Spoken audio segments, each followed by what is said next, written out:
ते दिलं होतं बरं का.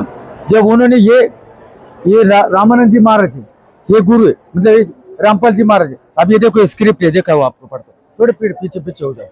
हमें देखो रूप और शब्द की बात बता रहे थे दास. रूप और शब्द देखो, ये रूप है, ये शब्द है. इसमें क्या लिखा है? नाम दीक्षा से पहले, नाम दीक्षा लेने से पहले, नाम दीक्षा लेने से पहले, नाम दीक्षा से पहले ज्ञान चर्चा करते हुए, ज्ञान चर्चा करते हुए स्वामी रामानंद जी, रामदेवानंद जी महाराज व संत रामपाल जी महाराज ये ज्ञान चर्चा कर रहे, दीक्षा नहीं दी. दीक्षा कब हुए? 1998 में संत रामपाल जी महाराज ने ये दी. उधर दीक्षा मतलब दीक्षा ले ली, मतलब दीक्षा भी लिया और ज्ञान चर्चा भी ली. इधर उन्होंने जब वो जैसे अभी कोई ज्ञान समझ रहा है तो वो क्या करते, रामानंद जी महाराज के पास बोले उनको नाम दीक्षा दो, पूरा ज्ञान समझ के. तो ऐसे करते करते करते इनका शरीर भी छोड़ने का दिन आया था. और दूसरे तो इसके बाद उनको ये भी अच्छे, तो उन्होंने क्या किया, इनको नाम दीक्षा देने की आज्ञा दी. आपके आज के बाद तू ही नाम दीक्षा देगा. फिर वो क्या किया, उन्होंने घर घर जाकर उन्होंने पाठ प्रकाश और परमात्मा का ज्ञान दिया. ये देखो इधर ऐसे है ना, संत घर घर जाकर सत्य ज्ञान की अलग जगाने वाले. अलग मने सत्य ज्ञान, मतलब शास्त्रों के अनुसार ज्ञान देने वाले, लोकवेद का ज्ञान नहीं. ठीक है. इसमें संत रामपाल जी महाराज ने घर घर जाकर सत्य ज्ञान की अलग जगाई, जहां लोग सर्व भक्त समाज को शास्त्रों से प्रमाणित मार्ग दिखाकर हर आत्मा को सत्य की ओर मोड़ा. म्हणजे जितने भी अभी अनुयायी देख रहे हैं आप, ये सत्य के मार्ग पे मुड़ चुके हैं. जैसे हम दास भी है, तुम भी है, आप भी है. उनके दिव्य उपदेशों ने ज्ञान के अंकार को चीरकर ज्ञान का सूर्य उदित किया है, एक सूर्य प्रकाश डाल दिया है. आज लाखों परिवार उनके शास्त्रानुसार मार्गदर्शन से अनुयायी बढ़ने लगे. ये घर घर जाकर, अभी तो घर में भी लोग पूरे नहीं हो रहे, तो फिर उन्होंने आश्रम डाला. तो इसमें हुआ क्या कि मैं अभी लोगों को ज्ञान दूं कि नौकरी संभालू, लोगों को नाम देना के लेकर. इसलिए बताया कि जब संसार आध्यात्मिक मार्ग से भटक चुका था, समझ में आया ना, फिर से बोल रहे वाणी, जब संसार आध्यात्मिक मार्ग से भटक चुका था, भक्ति केवल मनमुखी साधना थी. वो मनमुखी कैसे? गणेश जी की मूर्ति लाना, 10 दिन रहते और छोड़ देना, उसको मनमुखी बोलते हैं. और साधना दिखावे, अब दिखावा ही है ना, गणपति की मूर्ति बैठाना, हो दिखावे. और पाखंड, 10वें दिवस में उन्हें कूड़े में फेंक देना, वो पाखंड का साधन बन चुकी थी रहा था. तब सबको सही राह दिखाने के लिए संत रामपाल जी महाराज ने अपनी नौकरी तक त्याग दी, है ना. ये जो इसका ये सर्टिफिकेट है, ये उन्होंने त्याग पत्र दिया, ये त्याग पत्र है. संत रामपाल जी महाराज ने अपनी नौकरी त्याग दी तक त्याग दी. उन्होंने शास्त्रों से प्रमाणित सत्य ज्ञान का प्रचार किया और पाखंड की जड़ें उखाड़ दी और समाज को जागरूक कर सत्य मार्ग पर चलने की प्रेरणा दी.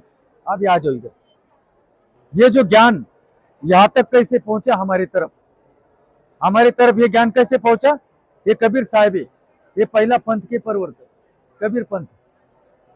उनके बाद आ गए गरीबदास जी महाराज, जो बंदी छोड़ गरीबदास जी महाराज, गांव चुड़ानी, झज्जर, हरियाणा. और ये तीसरे संत शीतलदास जी महाराज, गांव बराना, जिला झज्जर, हरियाणा. और ये संत ध्यानदास जी महाराज, ये चौथे. पांचवे संत रामदास जी महाराज, ये छठवे संत ब्रह्मानंद जी महाराज, गांव करोता, जिला रोहतक, हरियाणा.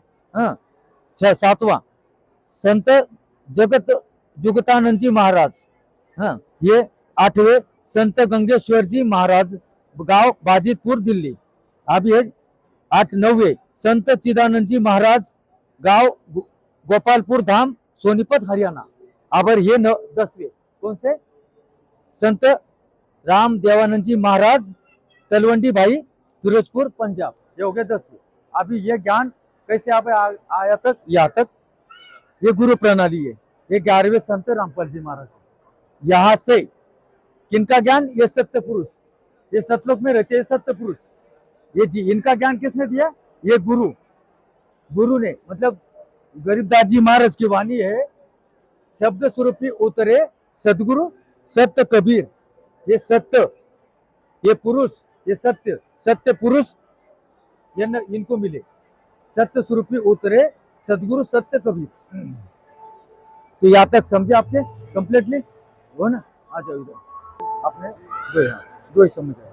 हाँ, ये भी जगत देखो। अभी ये जो कबीर पंथ है, कबीर पंथ, इस कबीर पंथ में आपने काल कभी सुने? काल का नाम, काल का नाम सुने? काल नहीं सुना? आप कैलेंडर पर घर में रखते?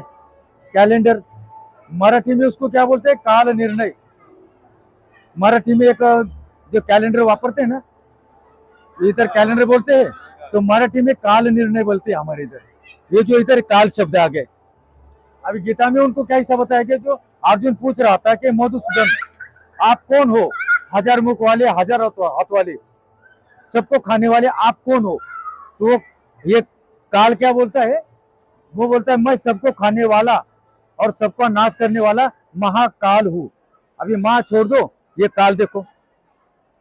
जब परमात्मा और महाकाल भगवान की वार्ता हुई तो बोले मैं तेरे 12 पंथ नकली बनाऊंगा। कितने? कबीर पंथ के 12 नकली पंथ बनाऊंगा। ये देखो इधर क्या बोले? द्वादश। क्या बोले? द्वादश। द्वा म्हणजे 2, दश म्हणजे 10। द्वादश पंथ काल फुरमाना, मतलब उस काल का ही आदेश रहेगा, नकली पंथ का। और जीव बोले जीव न जाए ठिकाना, मतलब ये अपनी आत्मा है, किसके पास जानी चाहिए? परमात्मा के पास। हम इधर ही घूम रहे, जन्म लिया, मर गया, 84 गई, फिर मनुष्य जन्म मिला, फिर आ गए। तो ये जीव न जाए काल ठिकाना, ये सब 12 पंथ की जानकारी दी है, ये नीचे भी। तो हमें इनके मतलब 12 का हमारे लिए संघर्ष, संघर्ष बोले। संघर्ष कैसा? ये देखो गांव गांव जाके ये संघर्ष, इधर पढ़ो। संत रामपाल जी महाराज ने सत्य ज्ञान के प्रचार प्रसार के लिए अथक संघर्ष किया। परमात्मा के ज्ञान को जग जग जन जन तक पहुंचाया, जन जन तक पहुंचाया। मतलब तुम्हारा ध्यान है, मैं गलत बोला इसलिए कि तुम्हारा ध्यान कितना है, जन जन तक के पहुंचाने के अपने गुरु जी के आदेश का पालन करते हुए, अपने गुरु म्हणजे स्वामी रामानंद जी महाराज का पालन करते हुए, ये देखो अपने गुरु जी के आदेश का पालन करते हुए उन्होंने अपनी सरकारी नौकरी तक त्याग दी। जाकर नगर नगर जाकर सत्संग करने लगे। अब अभी देखो महाराष्ट्र में आए थे, सोलापुर, मतलब महाराष्ट्र में सोलापुर, नासिक, सब गांव गांव, गुजरात, सब सब भ्रमण की। तो शास्त्रानुकूल आध्यात्मिक मार्ग दिखाते रहे, ये चल रहे, सत्संग करने लगे। इस मार्ग पर उन्हें अनेक कठिनाइयों और विरोधों का सामना करना पड़ा, लेकिन वे निस्वार्थ भाव से लोगों को